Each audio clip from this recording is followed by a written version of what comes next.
Now, one of the greatest things that could happen to a startup is a large company says, hey, I want to invest in you. And I'm really interested in doing something with you guys. We just don't want to be a supplier or a joint venture. We want to put money into your company. And I get all the time entrepreneurs saying, hey, look, so-and-so's really interested in investing in our company. What a great idea.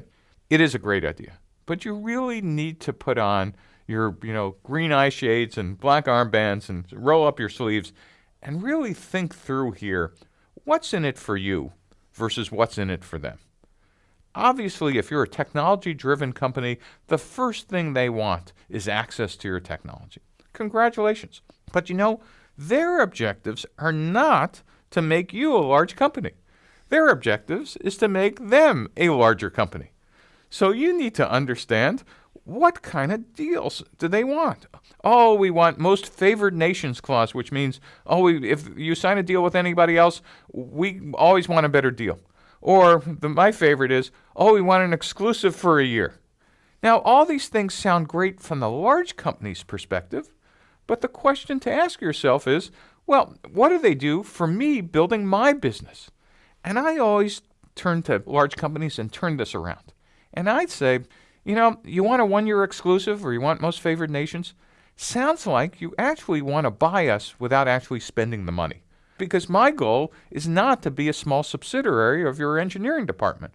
My goal is to build a company your size. And so we need to understand what's in it for both of us. And so I tend to try to understand, first of all, who's the sponsor and what's the motivation. And it needs to come from the business side, not just some technology people. And you can't be dealing with junior biz dev people ultimately, because their first offers are always, 1-year exclusives and we need, all these other things. And while that's great for them because they have their checklist, you need to be prepared to walk away.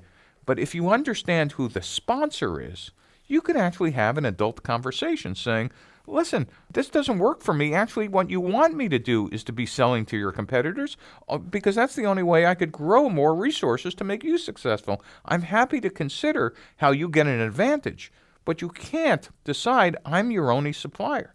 So one of the ways I tend to deal with these is try to get sales deals, not investments. That is, to me, it's a lot better to get a $10 million order from a company than a $10 million ownership position that they take because now they're your boss as well. Or try to offer warrants, that is essentially options on buying stock based on sales success. Remember, while it might feel great to have name of big company next to yours for the first year, eventually this will be a lead weight unless it turns into revenue.